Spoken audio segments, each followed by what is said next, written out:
우리 2층에도 인사들 하시고요. 감사하며 사시고 우리 사무실에도 아이들에게 말씀 들을 수 있도록 부모님들이 좀 신경 써주시기를 바라고요. 성령을 체험한 1세기 초대교회 크리스천들은 순교를 각오하고 예수 그리스도의 십자가 죽음과 부활을 증거했습니다. 강력한 복음 증거는 수많은 기사와 이적을 일으켰고 또 교회 부흥의 밑돌 역할을 했습니다. 예수님을 믿겠다라고 수많은 사람들이 교회로 몰려들었으니까 교인 수의 부흥이 있었고, 있는 사람들은 없는 사람들을 위하여 자신들의 재산을 팔아 유무상통하는 사랑의 부흥이 있었고, 또 하나 복음 전하는 일에 있어서 목숨도 아까워하지 아니하면서 두려워하지 아니하는 복음 증거하는 것, 다시 말하면 믿음의 부흥이 있었습니다. 교인 수의 부흥만 일어난 게 아니고 시너지로 말입니다. 신앙의 부흥, 믿음의 부흥도 있었고 사랑의 부흥도 있었다라고 하는 거죠. 이러한 부흥들이 외부로부터 들이닥치는 어떤 환난이나 고난이나 핍박을 이겨내는 힘이 됐고, 또한 그 어떤 핍박을 견뎌내는 하나의 그 동력이 되었다라고 하는 거죠. 1절 말씀에 보면 그때의 제자가 더 많아졌는데, 좋은 일이잖아요. 헬라파 유대인들이 자기의 과부들이 매일의 구제에 빠짐으로 히브리파 사람을 원망하니 그랬어요. 성경에 보면 예수님 믿겠다고 하루에 3,000명 5,000명이 교회로 몰려들었잖아요. 예수님을 따르는 사람들, 이런 사람들을 성경은 무리라는 표현을 썼거든요. 근데 그 무리들 중에서 좀 더 신앙의 깊이와 열정을 가지고 예수님처럼 살아보겠다라고 하는 사람들, 예수님 닮은 삶을 살겠다라고 하는 사람들에 대해서 성경은 제자라고 하는 표현을 쓰거든요. 그러니까 무리와 제자를 차등 두거나 차별하는 게 아니고 신앙의 깊이와 어떤 복음에 대한 열정의 정도의 차이에 따라서 무리라고 말하기도 하고 제자라고 말하기도 하고. 근데 그 제자의 수가 많아졌다는 말은 얼마나 기쁘고도 즐거운 일입니까? 그죠? 초대교회 안에 예수님처럼 살아보겠다, 예수님 닮은 삶을 살아보겠다라고 결단하고 그렇게 살려고 애쓰는 제자들의 수가 많아졌다는 얘기는 기뻐할 일이고 즐거워할 일이고 감사할 일인데, 1절 끄트머리에 보면 원망하니 그랬거든요. 제자의 수가 많아짐과 동시에 원망거리도 많아지는 그런 1세기 초대교회의 모습을 지금 우리가 보고 있는 거거든요. 왜 그랬을까? 이유는 제가 3주 전에 말씀을 드린 것처럼 헬라파 유대인들의 감정선을 건든 거죠. 헬라파 유대인들은 뭡니까? 이스라엘을 떠나 헬라 문화권에서 평생을 산 사람들, 그러면서 헬라어를 사용하면서 헬라 문화권에 살면서 그럼에도 불구하고 이주민으로 살면서도 여호와 하나님의 신앙을 지켜냈다라고 하는 긍지와 자부심을 가지고 다시 고국 예루살렘에 돌아와 가지고 교회에 나와서 예수님 믿겠다고 한 사람들, 이게 헬라파 유대인들이거든요. 그럼 히브리파 유대인들은요, 본토배기들이에요. 그냥 이스라엘을 떠나지 아니하고 히브리어를 잃지 아니하고 그러면서 여호와 하나님의 신앙을 지키면서 율법을 철저하게 지켰다라고 하는 신앙의 긍지와 자부심을 갖고 살아가는 본토배기 히브리파 유대인들 말입니다. 그 히브리파 유대인들이 가지고 있는 재산과 음식 같은 걸 가지고 매주 하나님의 성전에 나와 가지고 나누고 베푸는 구제하는 일들을 했는데, 헬라파, 타향살이 하던 헬라파 유대인들이 자신들을 소홀히 여긴다라고 하는 생각을 하게 된 것입니다. 그러면서 이제 감정선이 무너지면서 헬라파 유대인들이 원망 아닌 원망, 불평과 불만을 쏟아내게 되는, 그래서 초대교회는 제자의 수가 많아짐과 성도들의 수가 많아짐과 동시에 원망거리를 안고 이 문제를 풀어내야 될 과제를 가지고 있는 교회가 된 것입니다. 사랑하는 헤어롬의 식구들이요, 가정 안에 문제가 있느냐 없느냐, 교회 안에 문제가 있느냐 없느냐, 대한민국 안에 문제가 있느냐 없느냐 하는 것보다 더 중요한 게 뭐냐면 그 문제를 바라보는 관점과 그 문제를 어떻게 풀어낼 것인지에 대한 태도, 우리의 마음가짐, 이 자세가 더 중요한 거예요.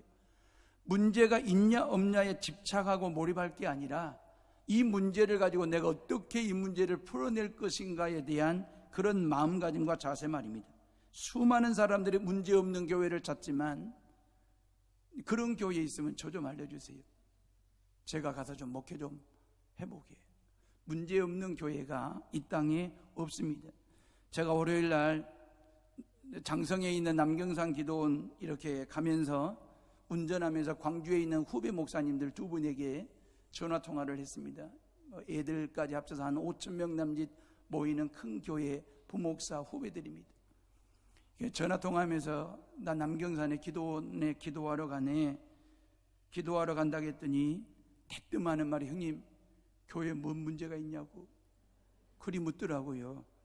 그래서 목사가 기도만 하러 가도 기도원에만 가더라도 목사가 문제가 있든지 아니면 그 교회에 어떤 문제가 있든지 염려 아닌 염려를 하면서 대뜸 그렇게 물어볼 수밖에 없는 우리의 어떤 영적인 분위기 말입니다.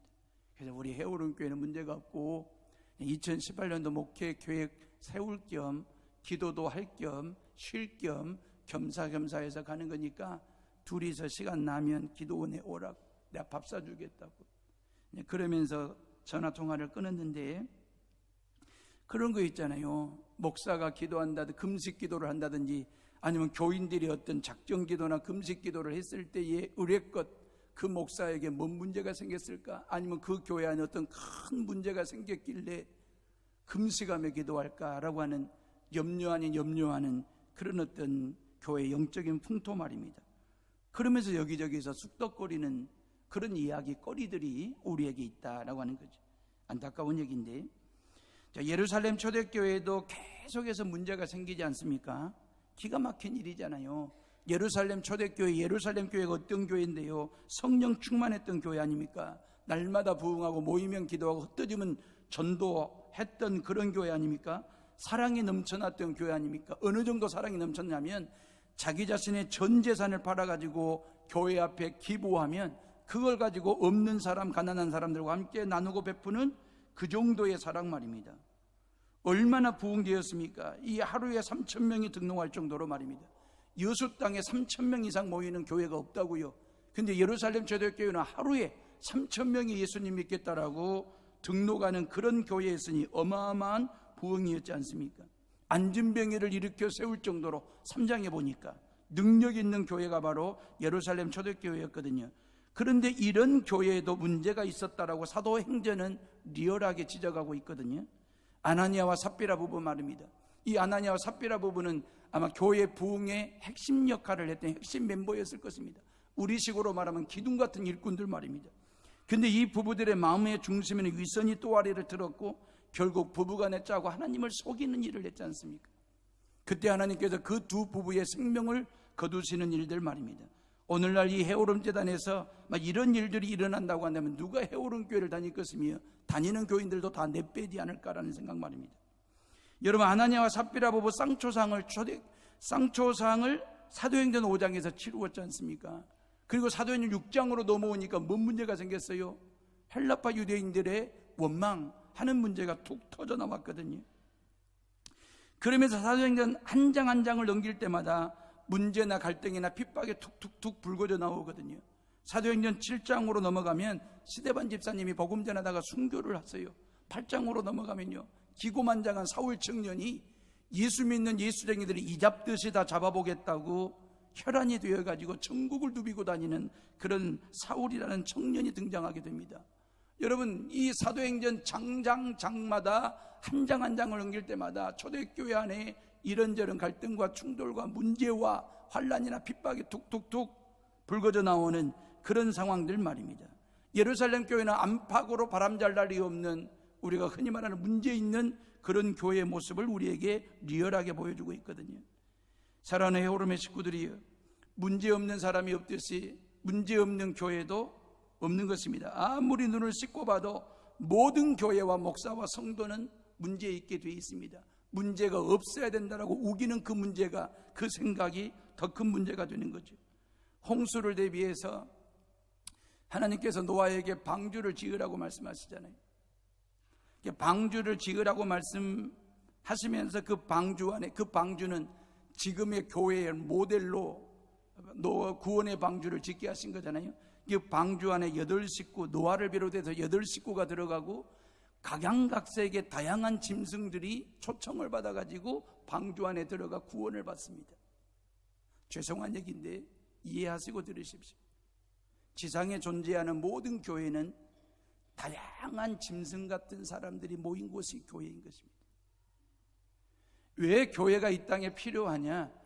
왜 하나님께서 당신의 아들 예수 그리스도를 십자가에 못 박아 죽이면서 그 핏값으로 이 땅에 하나님의 몸된 교회를 세우신 이유는 짐승 같은 다양한 사람들이 하나님의 성전에 나와 하나님을 만나고 예수 그리스도를 만나고 그 하나님을 찬양하며 기도하며 말씀 듣고 예배를 통하여 짐승 같은 사람들이 하나님의 사람들로 바뀌고 변화되어지고 거듭나고 성화가 되고 성숙되어지고 그러기를 원하시는 하나님 아버지의 마음이 있어서 이 땅에 아들 예수의 십자가의 핏값으로 몸된 교회를 세우셨다는 사실을 믿으시기를 주의 이름으로 축복합니다. 목사인 저부터 짐승 같은 그런 모습 말입니다. 우리 모두에게 다 그런 모습들이 있습니다. 그런 사람들이 예수님 믿지 못하면, 그런 사람들이 성령 하나님을 만나지를 못하면, 그런 사람들이 주일마다 하나님의 성전에 나와 하나님을 예배하지 못하면 평생 인생을 짐승처럼 살다가, 이영하기처럼 그렇게 살다가 인생 마무리하는 것입니다.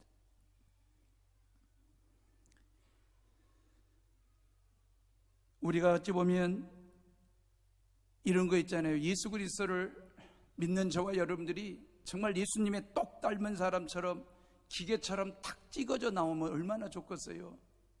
그리고 우리는 완성품, 완제품이 되는 거잖아요. 근데 실질적으로는 이 땅에 태어난 순간 불량품으로 태어났거든요. 죄인으로 말입니다.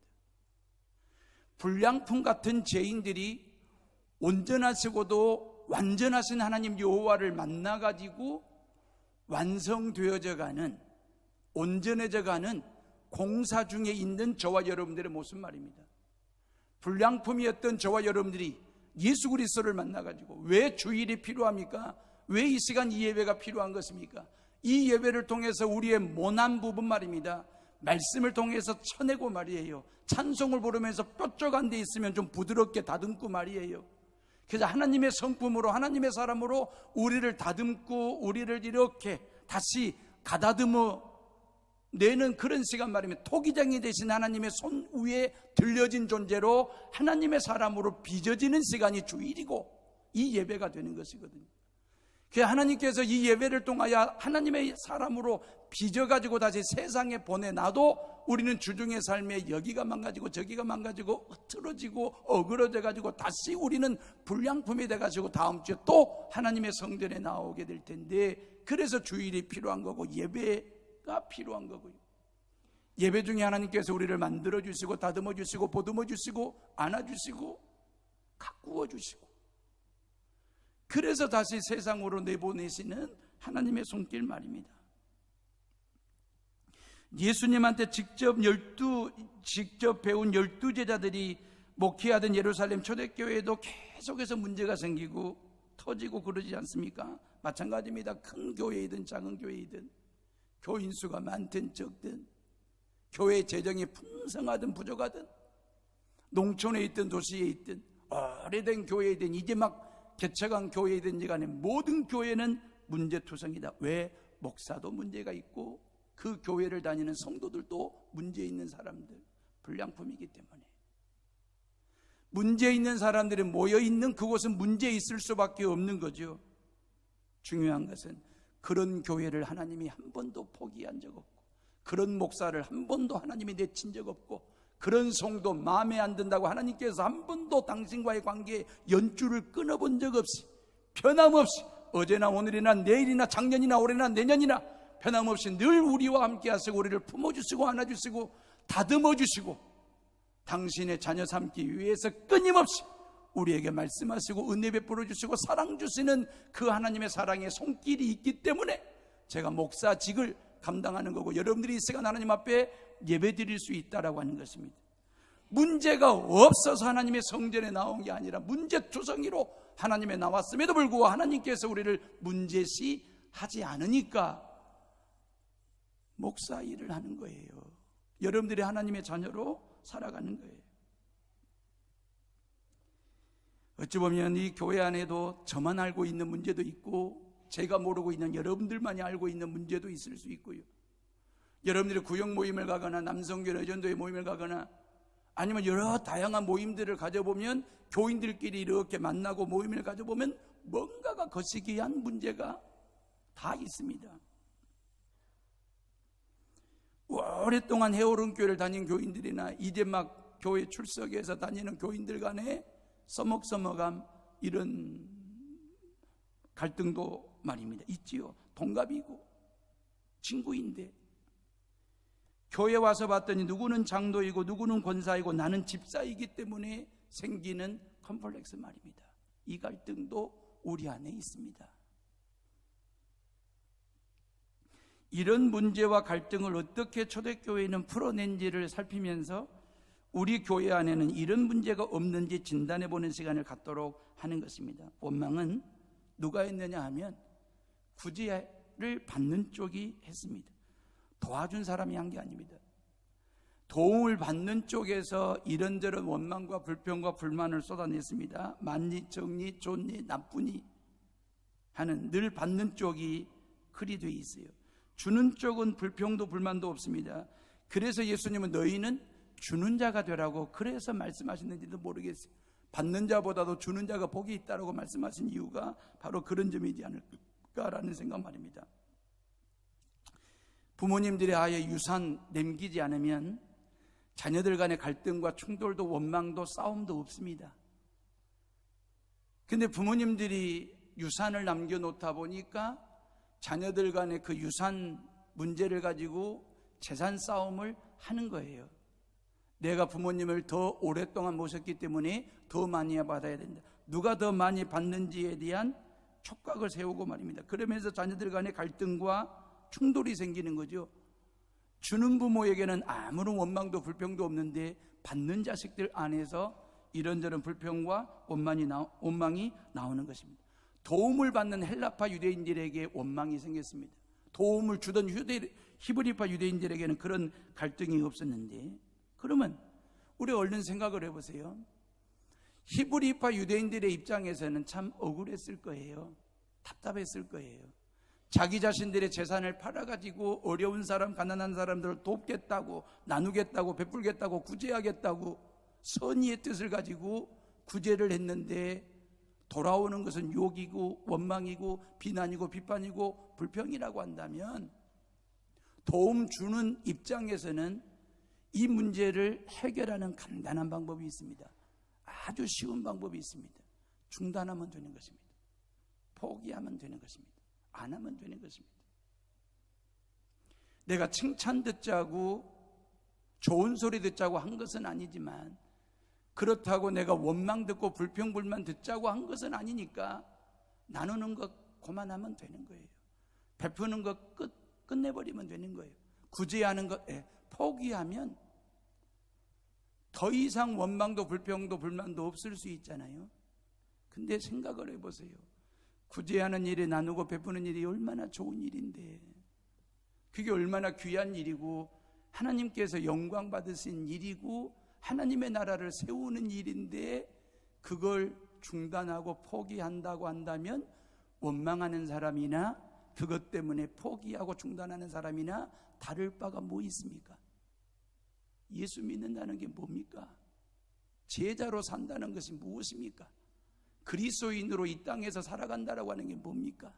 좋은 일하고 귀한 일하고 하나님의 영광 드러내는 일을 했고 하나님의 나라 세우고 교회 부흥, 교회를 행복하게 하는 일에 있어서 때에 따라 감정 상해가지고 이런저런 원망도 불평도 불만도 생길 수 있지만, 그게 좋은 일이라고 한다면 원망쯤이야, 불평과 불만쯤이야 하고 이겨내면서 주님만 묵묵히 바라보면서 그 일을 해내는 사람, 그게 진정한 크리스찬의 모습이지 않을까, 그게 진정한 구제이지 아니할까라고 하는 생각 말입니다. 사람의 마음속에는 한결같이 그런저런 여러 가지 생각들이 다 있을 수밖에 없습니다. 모두가 다 만족할 수 없기 때문에. 그렇다고 해서 원망 듣는다고 해서 이런저런 불평과 불만 쏟아낸다고 해서 그 좋은 일을 멈춰요. 그 귀한 일을 중단해요. 하나님의 영광 드러내는 일을 포기해요. 그러면 원망하는 사람이나 포기하는 사람이나 똑같은, 이게 사탄 마귀의 전략이거든요. 동급으로 취급하는 것 말입니다. 하나님이 원하시는 일은 그게 아니에요. 원망 듣는 한이 있더라도, 비난받고 욕먹는 한이 있더라도, 이게 하나님의 일이라고 한다면, 이게 하나님의 영광 드러내는 일이라고 한다면 주님만 넉넉히 바라보면서 그 길을 가는 거예요. 그 일을 해내는 것입니다. 교회 일을 한다고 해서 모든 성도들로부터, 목사로부터 다 인정받고 칭찬받는 것은 아닙니다. 하나님의 일을 하고 교회 일을 하고, 그게 교회학교 교사의 직이 됐든 찬양대로 수고하든, 아니면 차량 운전으로 주차봉사로 봉사하든, 주방에서 봉사하든, 남성교회나 여전도의 임원으로 봉사하든, 구역 리더로 헌신하든, 칭찬 듣자고 그 일에 몸들이고 마음들이고 시간들이 헌신하는 것은 아니겠지만, 칭찬까지는 아니더라도 우리 마음속에 어떤 생각이 있습니까? 원망 듣고 싶지는 않죠. 불평불만, 비난, 비판, 그건 안 받고 싶어 하는 게 제 마음에도 있고 여러분들 마음속에도 있지 않습니까? 근데 이런저런 쑥떡방아를 찍고 이러쿵 저러쿵 하면, 아주 간단한 방법이 있어요. 쉬운 방법이 있어요. 교회학교 교사 그만두는 겁니다. 찬양대 그만하면 되는 것입니다. 구역 리더 내려놓으면 되는 것입니다. 부부간의 갈등 간단하게 쉽게 해결하는 방법이 있습니다. 갈라서면 되는 것입니다. 형제간에, 이웃간에, 성도들 간에 문제가 생겼을 때에 간단하게 쉽게 해결하는 방법이 있습니다. 등 돌리면 되는 것입니다. 헤어지면 되는 것입니다. 포기하면 되는 것입니다. 세상 사람들은 그리 할란지라도 예수 믿는 그리스도인들은 그렇으면 안 되는 거예요. 어떤 원망이 있고 어떤 불평, 불만, 비난, 비판이 있다 할지라도, 설령 욕을 먹는다는 한이 있더라 할지라도, 그게 좋은 일이라고 한다면, 그게 귀한 일이라고 한다면, 그것이 하나님께 영광 되는 일이라고 한다면 주님만 바라보면서 넉넉히 그 길을 걸어가세요. 그 일을 해내는 성도들 되시기를 주의 이름으로 축복합니다. 초대교회가 바로 그런 교회였어요. 초대교회 성도들이 바로 그런 성도들이었거든요. 구제하는 일과 성도들의 신앙을 살피는 일에 전담할 사람, 7 일꾼을 세우는 일을 합니다. 구제하는 일로 교회 안에 문제가 생기고 원망과 불평, 불만이 생겼다고 구제하는 일, 좋은 일, 귀한 일 접은 게 아니고 더 꼼꼼하게, 더 성실하게, 더 창의적으로, 더 열심히, 더 자세하게 일할 수 있는, 알차게 일할 수 있는 사람, 어떤 사람입니까? 3절 말씀 봐보세요. 우리 다 같이 3절을 읽어봅니다. 시작. 형제들아, 너희 가운데서 성령과 지혜가 충만하여 칭찬받는 사람 7을 택하라. 우리가 이 일을 그들에게 맡기고. 그랬어요. 구제하는 일을 포기한 것이 아니라, 중단한 것이 아니라, 성령과 지혜가 충만하여 모든 성도들로부터 칭찬받는 7 일꾼을 세워서 그 일을 좀 더 구체적으로, 좀 더 열심히, 좀 더 자세하게, 좀 더 꼼꼼하게, 좀 더 창조적으로, 좀 더 생산적으로 일할 수 있도록 전담할 수 있는 7 일꾼을 세우는 지혜를 발휘했어요. 그게 초대교회예요. 왜 우리가 초대교회를 본받아야 되는지 그 이유 말입니다. 문제가 됐을 때 그 문제를 해결하기 위해서 그 귀한 일, 좋은 일을 접었다, 중단했다, 포기했다, 이게 아니고 더 열심히 할 수 있는 사람 말이에요. 더 열정적으로 할 수 있는 사람 말이에요. 더 자세히 할 수 있고 생산적으로 할 수 있는 사람 7 일꾼을 세우는 일을 초대교회가 했다라고 하는 거죠. 여러분, 어찌 보면 우리가 모두가 다 예수 그리스도 안에서 말입니다, 하나님이 내게 주신 귀한 사명들이 있잖아요. 가정에서 가족이라는, 직장에서는 직원이라는, 교회에서는 성도라고 하는, 여수 땅에서는 시민이라고 하는 사명과 존재론적인 목적이 우리에게 있습니다. 그게 결코 쉬운 건 아니죠. 가족으로 산다는 것도 만만치 않고, 교인으로, 성도로 신앙생활 한다는 것도 그리 썩 쉽지 않은 그런 시대를 살고 있지 않습니까? 여수 땅의 시민으로 살고 대한민국 국민으로 산다는 것은 힘들고 어렵다고 복잡하다고 포기하시겠습니까? 중단하시겠습니까? 아니지 않습니까? 우리 모두가 다 늘 성령 하나님께서 늘 우리 곁에 계셔서 우리로 하여금 국민의 한 사람으로, 시민의 한 사람으로, 성도의 한 사람으로, 가족의 한 사람으로 열심히 성실하게 살 수 있도록 성령 하나님께서 응원도 보내주시고 박수도 보내주시고 힘도 보태주시고 함께 해주시고 길을 열어주시고 동행하시는 그 성령 하나님을 바라보시면서 여러분들이 그리스도인답게 꼿꼿하게 주님만 바라보면서 여러분들에게 각자에게 주어진 사명을 감당하는 성도들 되시기를 주의 이름으로 축복합니다. 그 일을 통해서 하나님께 영광 올려드리는 헤오름의 식구들 다 되시기를 주의 이름으로 축복합니다. 사랑하는 헤오름의 식구들이 이제 두 번째 얘기는 우리가 이런 겁니다. 포기하지 말고 중단하지 말고 그 다음에 우리가 본질로 돌아가는 것입니다. 따라서 합시다. 본질로 돌아가자. 여러분들이 잘 생각을 해보세요. 어떤 문제가 생겼다, 갈등이 생겼다, 어려움, 충돌이 생겼다 했을 때에 그 문제는 왜 문제가 됐을까? 그것은요, 본질 때문에는 문제가 생기지 않습니다. 본질 때문에는 절대 갈등과 충돌이 생기지 않습니다. 비본질 때문에 갈등이 생기고 문제가 되는 것입니다. 여러분들에게 지금 어떤 문제가 있습니까? 가정 안에 개인적으로 그 문제가 있다면 곰곰이 한번 생각을 해보세요. 왜 그 일이 내게는 문제가 됐을까? 곰곰이 생각을 해보면 본질 때문에 문제가 생겼을까? 아니면 비본질 때문에 생겼을까라는 생각 말입니다. 가정 안에, 부부 간에 이런 일이 있을 수 있습니다. 치약을 중간부터 짜냐 밑에부터 짜 올리느냐, 이것 가지고 아침부터 실갱이를 벌이는 부부들 아니면 가족들이 있어요.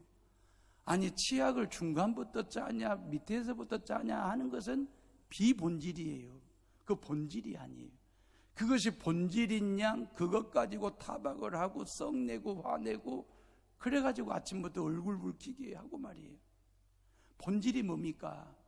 모든 식구들이 잠 잘 자고 일어나서 하루 일과를 시작하면서 치약을 짜가지고 양치질을 통해서 건강한 이빨을 만든다, 건강한 이빨을 관리한다는 게 그게 본질이지 않습니까?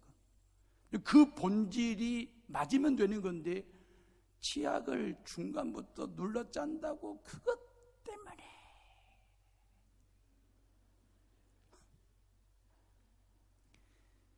신혼 때부터 양발 벗을 때 뒤집어 벗지 말고 제대로 벗으라고 그렇게 신혼 때부터 신신당부를 했는데 50이 넘도록 양발을 벗을 때마다 뒤집어서 양발 벗어놓는다고 뒤집어 놓은 그 양발 뒤집어서 빠누면서 속을 뒤집는 교인들이 있어요. 그래가지고 저한테 그래, 속이 뒤집어진다고. 뒤집어 놓은 양발 그 뒤집으면서 속이 뒤집어진다는 거예요. 그래서 제가 그랬죠. 뭐 달라고 뒤집어 놓은 양발을 뒤집어서 빠냐고. 뒤집어서 벗어놓으면 그대로 빨아, 그대로 줘. 그러면 그 뒤집힌 양발을 뒤집으면서 그 인간이 뒤집어지는 거지 뭐. 그러면 되는 거죠. 왜 그렇게 뒤집어진 양발을 뒤집니라고 속을 뒤집냐고. 뒤집어서 벗어놓으면 그대로 빨아요. 그대로 줘요. 뒤집은 채로 신고 가지는 않을 거 아니에요, 남편이. 양발을 제대로 벗냐 뒤집어서 벗냐 하는 것은 비본질입니다. 본질은 뭡니까? 바깥일 아니라고 하루 종일 처자식 먹이 살린다고 그 고생하고 수고했던 남편이 집으로 퇴근해서 들어왔다는 사실이 본질이에요. 아멘 하시는 분들은 다 경험 있는 거예요. 그게 본질이에요. 근데 그 본질을 놓치고 비본질을 잡으면 싸우는 거예요. 충돌이 생기고 갈등이 생기는 거거든요. 대체적으로 봐보세요. 여러분들이 일상생활 속에서 꼭 문제시 되는 것은요, 절대 본질 때문에 문제 삼지 않습니다. 거의 다가 비본질 때문에 문제를 삼는 거죠. 여러분, 본질이 비본질이 될 때 문제 삼으세요. 그건 문제가 되지 않는 거예요.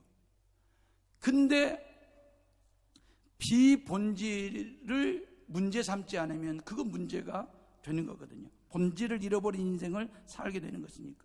건강한 교회는 본질이 비본질로 타락할 때 문제를 삼는 교회가 건강한 교회예요.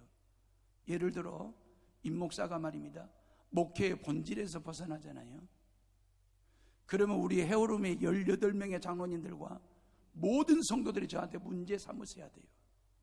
원망하든지 타박을 하든지 따지고 들든지 그러셔야 돼요.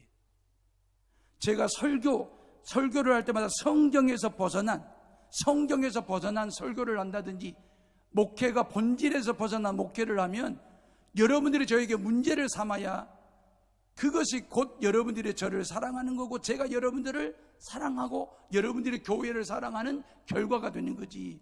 아니 목사가 목회 본질에서 벗어났는데 그냥 내버려둬요. 그냥 먼 산 구경하듯이 불 구경하듯이 그렇게 내버려 두는 게 사랑입니까? 교회 사랑입니까? 아니지 않습니까? 마찬가지예요. 여러분들이 신앙의 본질에서 벗어났을 때에 그 말이에요. 성경에서 벗어난 신앙생활을 하거나 아니면 교회 밖에 문제 있는 집회에 참석하거나 성경 공부에 참여하고 있을 때에 내버려 두는 것이 그 교인을 사랑하는 목사의 마음인 것입니까? 영혼이 죽어져 가는데 아니지 않습니까? 마음에 좀 상처가 있더라도, 얼굴 좀 붓길 일이 있더라도, 마음이 좀 불편함이 있더라도 감수하고 신앙의 본질에서 벗어난 교인들의 신앙이 있으면 바로 잡아주는 것, 바르게 지적해 주는 것이 그게 진정한 본질이지 않을까라는 생각 말입니다. 문제 있는 교회, 시끄러운 교회를 봐보세요. 절대로 본질 가지고 싸우지 않습니다. 예배를 드릴 거냐 말 거냐, 찬송하냐 마냐, 기도할 거냐 말 거냐, 전도를 할 거냐 말 거냐, 이것 가지고 교회가 싸우지 않습니다. 건강한 교회는. 왜요? 교회의 본질은 전도도 하고 예배도 드리고 기도도 하고 찬송도 하는 것이 교회의 존재론적인 본질이고 목적이기 때문에 그것 가지고는 교회가 안 싸워요. 근데 시끄러운 교회, 문제 많은 교회는 뭘 가지고 싸운 줄 아십니까? 교회 성전 공간을 리모델링을 어떻게 할 것인지에 대해서 말입니다. 이쪽 벽을 빨간색으로 칠할 거냐 파란색으로 칠할 거냐를 가지고 교인들 간에 문제가 생기는 것입니다. 빨간색을 고집하는 교인들은 왜 이 벽을 파란색으로 칠해야 되느냐고, 빨간색을 칠해야 어울린다고 우기는 거고, 파란색을 주장하는 사람들은 왜 빨간색을 칠하냐고, 파란색을 칠해야 훨씬 더 화사하고 좋지. 그러면서 처음에는 말다툼으로 티격태격 하다가 나중에는 감정 싸움이 되어가지고 두 쪽 딱 나는 것입니다. 본질이 뭔지 아십니까? 빨간색이냐 파란색이냐 색깔이 본질이 아니라 본질은 교인들의 성도들의 얼굴이 환한 색, 그게 본질이에요. 빨간색을 칠할 거냐 파란색을 칠할 거냐는 비본질입니다. 비본질 때문에 싸우는 것입니다. 진정한 본질은 뭔지 아세요? 여러분들의 얼굴이 환한 색, 여러분들의 얼굴이 환한 색으로 덧씌워지는 이 예배를 통해서 여러분들이 환한 색으로 페인팅 되어지는 것, 이게 바로 진정한 예배의 본질이고 신앙의 본질이라는 사실을 믿으시기를 주의 이름으로 축복합니다. 문제가 생길 때마다 그 문제를 푸는 가장 좋은 방법은 그 일을 포기하지 않는 것과 본질로 돌아가는 것입니다. 본질인지 아닌지를 살피는 것, 구제 문제로 초대교회 안에 원망이 생기고 문제가 생겼을 때에 제자들은 2절 말씀 봐보세요. 2절을 다 같이 한번 읽어봅니다. 시작. 12사도가 모든 제자를 불러 이르되 우리가 하나님의 말씀을 제쳐놓고 접대를 일삼는 것이 마땅하지 아니하니 그래서 이 원망과 이런 문제가 되니까 12사도들이 그때 깨달은 거지요. 우리가 하나님의 말씀 전하는 일과 기도하는 일에 전무하지 못하고 성도들을 접대하는 일과 성도들 구제하는 일을 하다 보니까 이런 문제가 생겼다. 그래서 목회자의 본연의 본질의 사역으로 돌아가는 거죠. 그러면서 4절에 우리는 오로지 기도하는 일과 말씀 사역에 힘쓰리라 그랬어요. 12사도들 오로지 기도하는 일들과 말씀 전하는 일에 전무하기로 하고 3절에 성령과 지혜가 충만하여 칭찬 듣는 7 일꾼을 세워서 구제하는 일들과 성도들의 형편을 살피는 신방하는 일을 맡기겠다. 물론 교회가 존재하는 목적, 교회의 본질, 그것은 말씀 전하는 일과 기도하는 일과 구제하는 일들과 신방하는 일이 본질이 맞습니다. 그런데 이걸 이원화하자는 것입니다.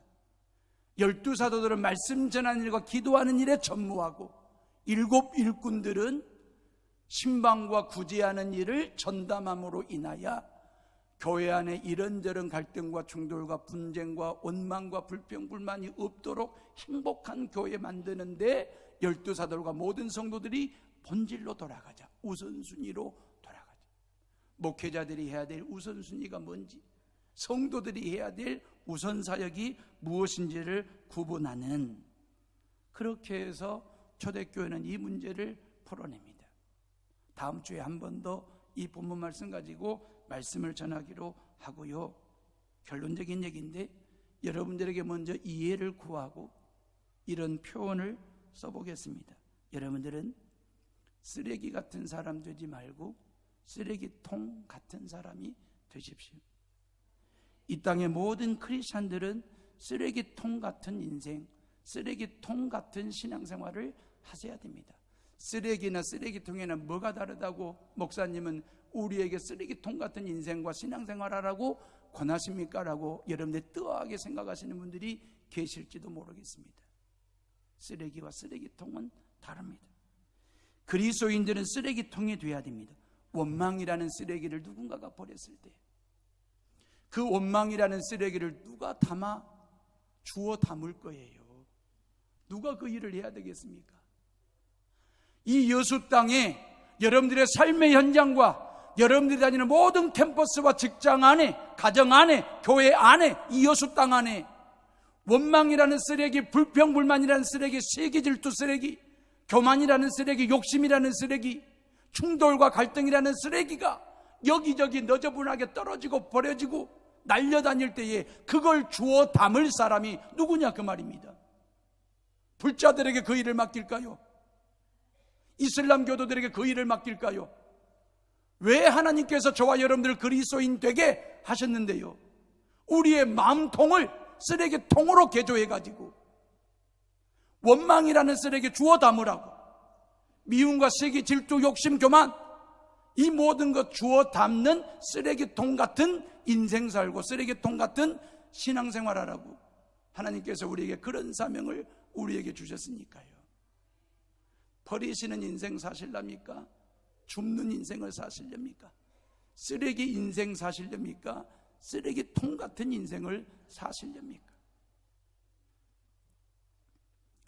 여수 땅을 좀 더 깨끗하게 만드는 방법, 대한민국의 국격을 올리는 방법, 교회를 정결하게 하는 방법은 뭔지 아십니까?